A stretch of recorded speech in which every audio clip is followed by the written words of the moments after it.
buenos días y bienvenidos a otra edición de No Somos Nada. Mi nombre es Paz Zárate, no me acompaña mi compañero de siempre y no pariente Carlos Zárate, pero no estoy sola, tengo gran compañía hoy día para nuestro capítulo de hoy. Tengo a mi lado a Sebastián Valdés, nuestro querido amigo del Departamento de Prensa de Canal 13. ¿Qué tal, Paz? Muchas gracias por la invitación. Un placer estar aquí contigo, con el profesor también. Y bueno, vamos a intentar hacer todo lo posible para estar a la altura de nuestro compañero del área internacional, Carlos Zárate. Que le Mi mandamos compañero de puesto, además. Por supuesto, le mandamos muchos saludos a Carlos, que está Por en un supuesto. merecido descanso. Que siga descansando. Exacto. Y tenemos a nuestro gran amigo, el profesor Luis Valentín Ferrada. ¿Cómo estás, Luis Valentín? Muy buen día, Paz. Muchas gracias por la invitación. Es un gran honor tener al profesor Ferrada. Él es el mayor experto de Chile en temas antárticos, es director del Departamento de Derecho Internacional de la Facultad de Derecho de la Universidad de Chile, es decir, mi colega.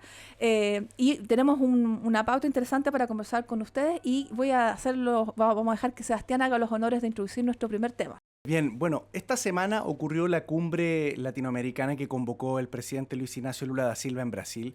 Una cumbre que no se había llevado a cabo mucho tiempo y que tuvo la particularidad de que tuvo la presencia del presidente venezolano Nicolás Maduro, que desde el año 2015 que no participa en una reunión de estas características, y por supuesto que eso se llevó principalmente los titulares de la prensa, pero hay varias razones por las que podría haber ocurrido esta cumbre. Vamos a conversarlas acá, por supuesto, y la integración es una de ellas, pero podrían haber también otras intenciones de parte del presidente Lula, que tiene e inaugura su gobierno, ¿verdad?, como líder regional, y por lo tanto también tendría que ver con algunos de esos temas. Sí, el presidente Lula parece un poquito, una buena parte de su tiempo está dedicado como a estos momentos en los cuales él intenta construir un liderazgo regional y también global, porque también incluso intenta tener un rol en la mediación o supuesta mediación en la guerra en Ucrania, y es un poquito sorprendente porque Brasil siempre ha sido líder en nuestra región, pero a nivel global su rol ha sido más modesto. Entonces parece que hay un doble esfuerzo, ¿no te parece, Luis Valentín? Yo creo que el presidente Lula, no olvidemos, no es primera vez que está en el gobierno, diremos. Y en su gobierno anterior yo creo que él hizo una gestión internacional de posicionar a Brasil en los ámbitos multilaterales bastante importante. Yo creo que el Brasil que conocimos, ese Brasil del Lula 1, diremos, fue bastante más potente. Yo recuerdo que incluso se conversaba en aquella época en una eventual modificación del Consejo de Seguridad de las Naciones Unidas, donde Brasil hacía fuerza, diremos, para representar de alguna manera América Latina en eso. Entonces, a mí no me sorprende que el presidente quiera jugar un rol mucho más importante. Sí, bueno, de hecho, si uno junta las pistas, la semana pasada estuvo en Chile el canciller británico. Hizo un discurso desde Chile sobre la relación con América Latina.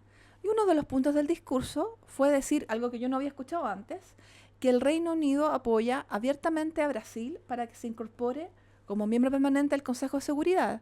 Y llevamos tantos años hablando de que alguna vez se va a modificar la estructura de Naciones Unidas. Yo creo que esta es la primera vez que yo escucho a un miembro del Consejo de Seguridad diciendo incorporaríamos a Brasil para darle a América Latina el espacio que nunca ha tenido, que esta es alterar la estructura de posguerra. Entonces, de algún modo, yo creo que esa oportunidad que Brasil ha buscado por muchas décadas parece estar ahora más cerca. Entonces creo que eso está detrás también de esta reunión en Brasilia. No sé qué piensas tú, Sebastián. Sí, o sea, yo veo a Lula adoptando, como ustedes comentaban, un rol o intentando como restablecer alianzas internacionales. Lo vimos reunido con el presidente chino Xi Jinping, algo muy importante desde el punto de vista de las relaciones internacionales para ese país. También tengo entendido que ha tenido reuniones el canciller brasileño con el presidente o con las autoridades de Rusia en este caso. Sí, claro, fue a Moscú. Exactamente, fue a Moscú teniendo entonces conversaciones, como tú dices, para ejercer tal vez un rol de mediador. Hemos visto que también las declaraciones de Lula, salvo lo que dijo sobre Venezuela, donde dijo que en el fondo se le estaba aislando, que la narrativa que había en los medios de comunicación era algo contrario a Maduro, que se estaba construyendo una narrativa, en general ha sido de declaraciones casi como de potencia mundial, sí, ¿cierto? Exacto, sí, un rol de potencia. Bueno, estuvo en el G7, donde el presidente de Ucrania quedó de juntarse con él, y algún impasse hubo entre ellos porque esa reunión finalmente no se gestó. y Lula se mostró molesto. Entonces, hay, por un lado, el intento de tener este rol mediador en el caso de la guerra en Ucrania, que eso va por un lado. Por otro lado, esta oportunidad parece que existe para integrar el Consejo de Seguridad, que es alguna cosa parece única y que es más cercana que nunca antes.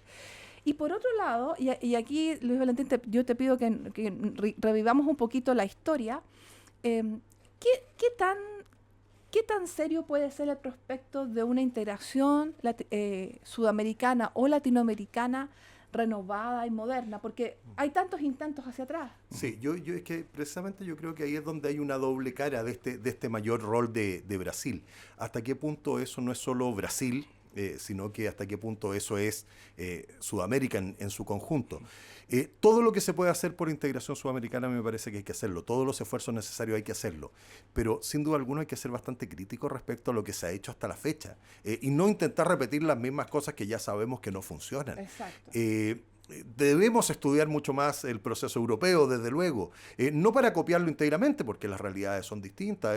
La Unión Europea se produce luego de la Segunda Guerra Mundial, y ahí, es decir, no la Unión Europea, surge de ahí la idea, diremos, Claro, y a partir de ahí se desarrolla. En un contexto muy distinto a lo que es el Chile o la América Latina de hoy. Pero hay ciertos elementos, la gradualidad, por ejemplo, el tener objetivos claros, la complementariedad, el ir bajando determinadas barreras, que yo no sé si entre los países sudamericanos de verdad, lo hemos pensado o de verdad estamos dispuestos a ceder para efectos de desintegración. Son tantos intentos. Y son tantos intentos, esto desde Simón Bolívar en adelante, diremos. Exacto. Disculpe. Sí. No, eso. Y yo creo que tenemos que ser capaces de un rol de la academia, mirar críticamente el pasado, y más que intentar revivir el UNASUR o lo que se quiera revivir, diremos, sacar las lecciones de las experiencias pasadas. Sí, me parece interesante lo que dice Luis respecto al tema de la integración y claro, pensando el tema político, o sea, UNASUR, una organización netamente ideológica, también otras que tienen otras características más, por ejemplo, más conservadoras, por ejemplo, el Grupo de Lima, recordando lo que pasaba con los gobiernos más de derecha, recordar que también cuando la Unión Europea o los principales inicios de ellas fueron también respecto a la economía, o sea, partieron como tema más comercial y poco a poco fueron avanzando hacia integrarse a algo más político. Es interesante también analizar. Y que aquí dices tú que en América Latina se parte con política y cuando hay que concretar se va... Pero que además hay un error y además que hay un error básico. Tú no puedes partir un proceso de integración en base a la afinidad ideológica de los gobiernos de turno. Si estas son relaciones de estados, no relaciones de gobierno. Sí. Estas tienen que basarse en unos objetivos mucho más permanentes. A todo esto, exactamente ese punto lo mencionó el presidente Boric en el plenario. Dijo, esto no puede depender de que nosotros ahora seamos amigos y después cambie. Y en eso yo creo que tiene toda la razón. Yo personalmente recuerdo haber estudiado Derecho a la Integración en la facultad y como el profesor Alberto Rioseco hablaba de la LADI, la LAL, que el Pacto Andino, hacia atrás, y que cada vez que había una nueva iniciativa, siempre con mucha esperanza, y después como con el tiempo se iba diluyendo o se quedaba estancado. Y, por ejemplo, también recuerdo el proceso del Mercosur, también iniciado con tanta esperanza, y como Chile siempre observaba como en qué momento podríamos unirnos más, aparte de la dimensión política, que efectivamente eso fuera un proceso de integración. Y ese momento nunca llegó, porque el Mercosur tomó ese cariz proteccionista, con el cual yo creo que no partió así. Y Chile obviamente fue abriendo su economía y la incompatibilidad del punto de vista económico hizo imposible que Chile tuviera un rol mayor y eso dura hasta hoy. Y si el Mercosur tiene problemas, que es el antecedente inmediato, ¿cómo uno podría pensar en una especie de Mercosur ampliado, el Mercosur es una unión aduanera, para nuestra región? Entonces, yo tengo problemas para tener demasiada esperanza si me baso en la experiencia Mercosur y en el hecho que hoy día en el Mercosur un miembro como Uruguay intente de alguna forma huir del Mercosur para buscar sus propios tratados de libre comercio. Es que yo estoy de acuerdo con ser escéptico viendo nuestra historia hacia atrás y creo que Mercosur es un buen ejemplo y los otros que han existido también lo son buenos ejemplos de cómo hacer mal las cosas, si tú quieres. El punto es que yo creo que la integración es una necesidad, no es un acto de voluntad. cómo América Latina puede jugar un rol relevante a nivel global si es que no actuamos en un cierto concierto. Si el problema es ese. Con Brasil, además, esto es más difícil. En términos generales, al menos en Chile, sabemos muy poco de Brasil. De partida por un tema del lenguaje, pero si uno pregunta... Culturalmente, eso te iba a decir. ¿Cuáles son los principales autores? ¿Qué es la literatura? ¿Quiénes son los principales poetas? ¿Quiénes son los principales pintores? Uno no sabe. Uno de los argentinos, por último, lo sabe porque están en castellano. ¿No? Claro. Sí. Pero ahí hay un problema grave. Y entonces Brasil está con nosotros, pero culturalmente hay una diferencia. Sí. Brasil tiene mentalidad de imperio. Algo queda de la historia, diríamos. Sí. Y eso es bueno y es malo. Yo creo que tenemos que acercarnos a Brasil, pero yo creo que tenemos que hacer voluntariamente un trabajo más intenso. Mira, parto de la base. ¿Es razonable que nuestros diplomáticos salgan de la Academia Diplomática sin saber hablar portugués? Gran pregunta. Una pregunta, sí, por supuesto. ¿Me entiendes? Porque si queremos integrarnos en un bloque americano en el cual Brasil, Argentina se la peleará lo que pueda, pero yo creo que hace muchos años, ya no será, hace varias décadas, que ya no compite, diremos, en igualdad. Me acuerdo que cuando el Mercosur partió, de hecho, la idea era que en Chile comenzaran en los colegios a estudiarse el portugués. Y después eso quedó de lado, además se sacó el francés y quedó solo el inglés, que es muy útil. Pero un país desarrollado, su población habla un idioma extranjero y más. Y si quieres negociar de verdad algún proceso de integración con Brasil, como ellos son los grandes del grupo, bueno, tienes que ir a hablarle en su lengua. Tienes que eso, sí. Si quieres llegar al corazón de los negociadores políticos, bueno, y por lo demás, tienes que recitarle alguna poesía que ellos hayan leído de niño en el colegio. Bueno, todos los diplomáticos brasileños hablan español e inglés o francés. Ellos una gran cancillería. Gran cancillería, pero todos hablan español.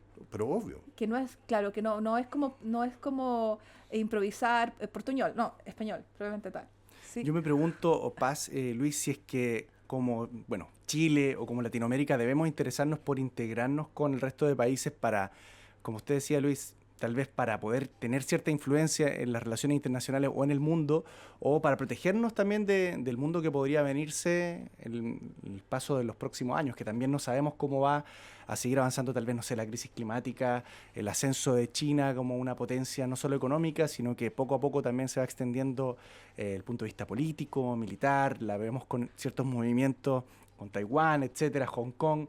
Después de lo que pasó también con la guerra en Ucrania, vemos que ya no se están respetando las reglas que se habían establecido prácticamente después de la Segunda Guerra Mundial o de la Guerra Fría. Entonces, la pregunta sería para ustedes dos, que son expertos, por supuesto, ¿conviene más por protegernos o porque tenemos tal vez la chance de tener alguna influencia de peso en las relaciones internacionales como región? Parto yo todos los semestres en la universidad de mis clases de Derecho Internacional Público con un ejercicio muy simple para los alumnos. La primera clase, averígüeme cuánto es porcentualmente el peso de Chile en el Producto Interno Bruto Mundial, cuánto es porcentualmente el peso de Chile en la población mundial. Bueno, el número es el 0.3 o algo así. Eso es lo que pesamos solo. Por supuesto que no solo son esos elementos, claro, y hay otros elementos que considerar. Eso está clarísimo. Pero eso es un punto de partida.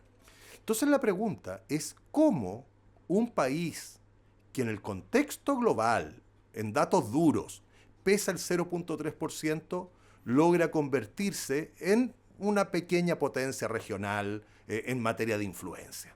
Entonces, hay que explotar algunas áreas en las que tenemos privilegio, ya hablaremos de la Antártica en unos minutos más.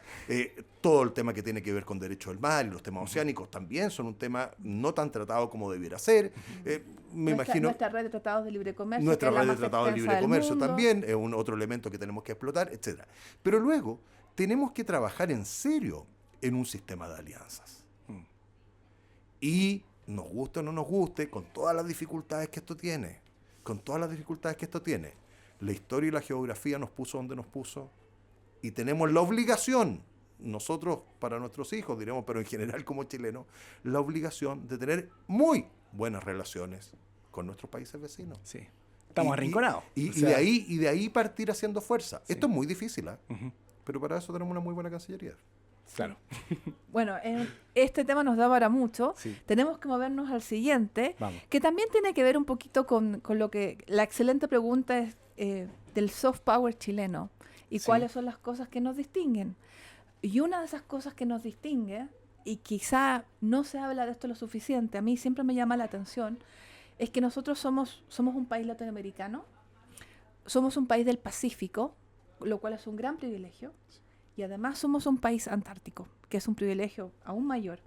Entonces, creo que estamos en un momento de la historia particularmente importante, tanto a nivel nacional, momento constitucional, por ejemplo, y además a nivel global estamos en un momento de tensión grande de nuestro sistema y no sabemos exactamente cómo será el futuro.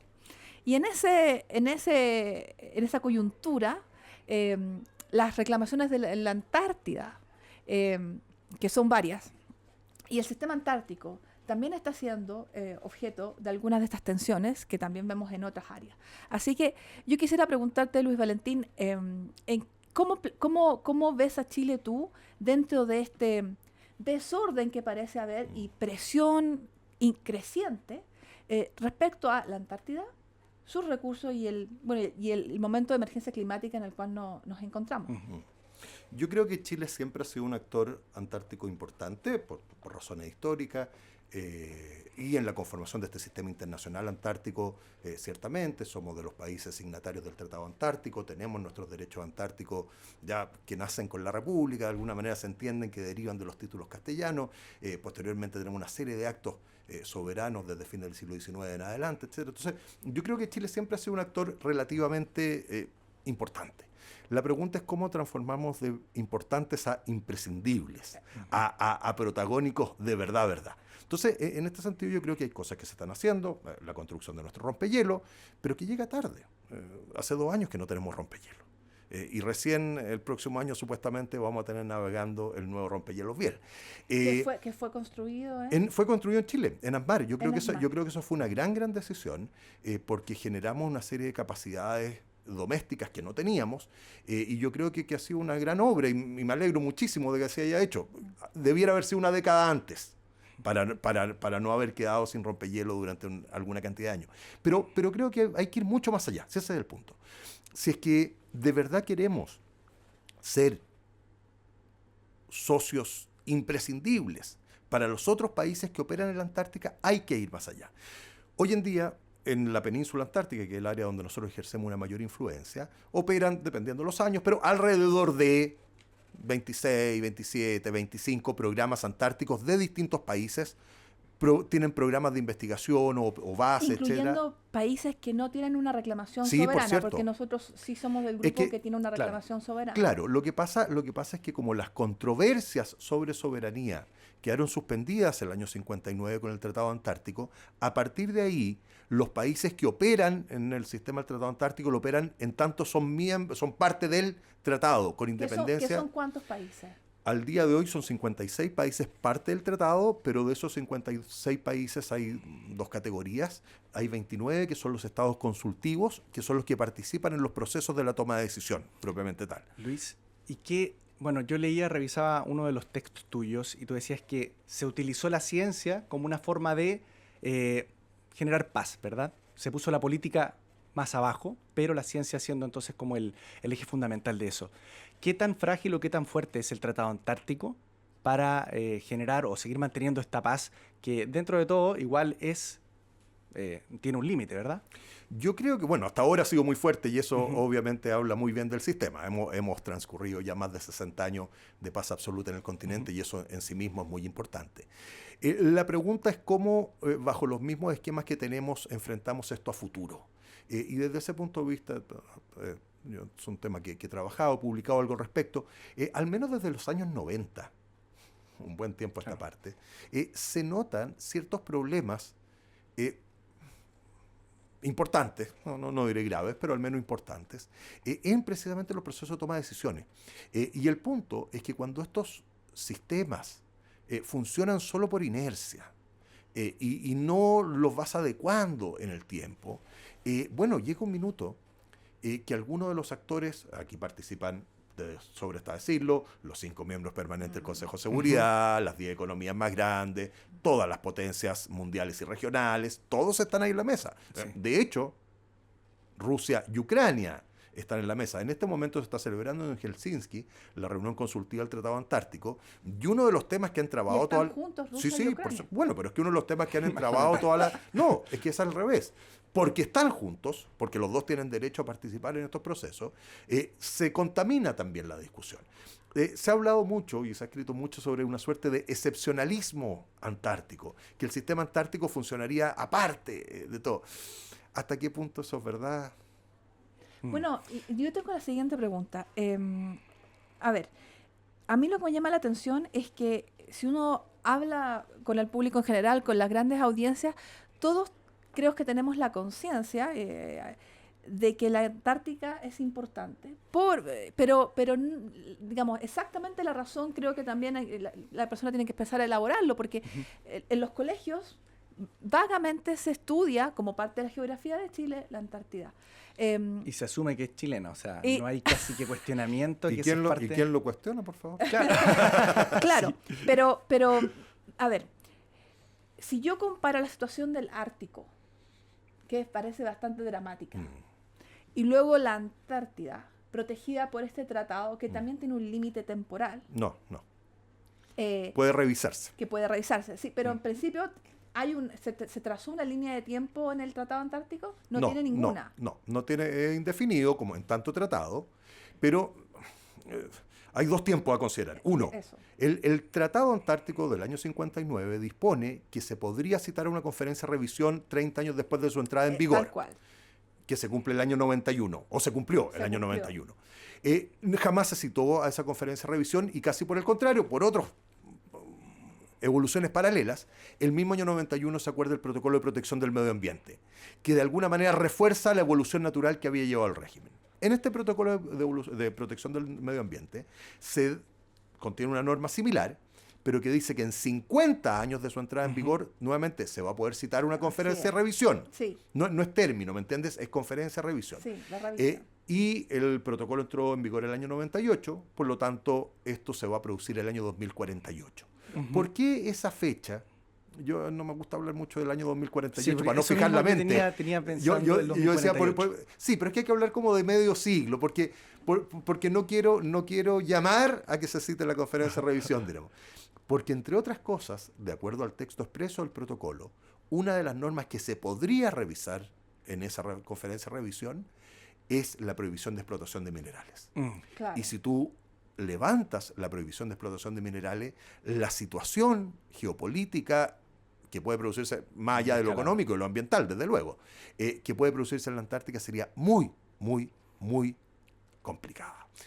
Pero eso es algo que está de alguna manera ahí, y el gran problema, desde el punto de vista esto quizás técnico-jurídico, pero yo creo que los auditores lo van a entender muy bien, el sistema del Tratado Antártico funciona en todos sus distintos tratados bajo el principio del consenso. Sí. Claro.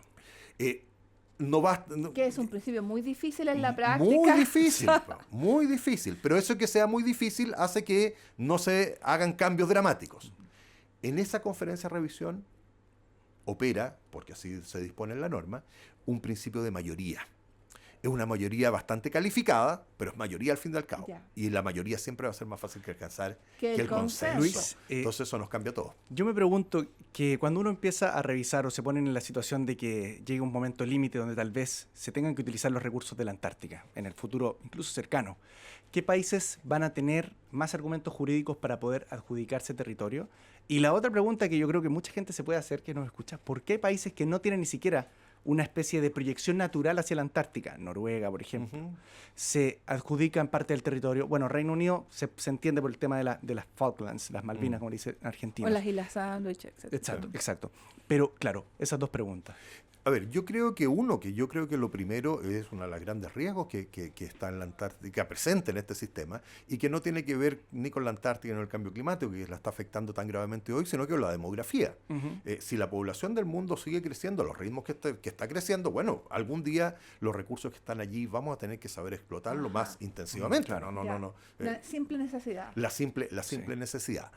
En ese punto, obviamente, yo creo que la pregunta era muy buena porque, claro, los que participan o quieren tener algún puesto en esta mesa, unos, repito, son las grandes potencias mundiales, muchas de ellas del hemisferio norte, desde luego, con grandes cantidades de población, y más allá de su historia o de su vinculación actual, van a querer tener algún puesto. Y la pregunta entonces es cómo Chile actúa en ese lugar. Y en ese contexto cabe la pregunta, ¿hay alguna forma que, por ejemplo, tanto de crear conciencia como de afirmar nuestros derechos y proteger nuestra participación en este continente, que tú recomendarías es, por ejemplo, la inclusión de la Antártida en la Constitución? ¿Sería un mecanismo? No, desde luego que sí. Yo creo que ¿Eso puede ser un antecedente a considerar en el momento?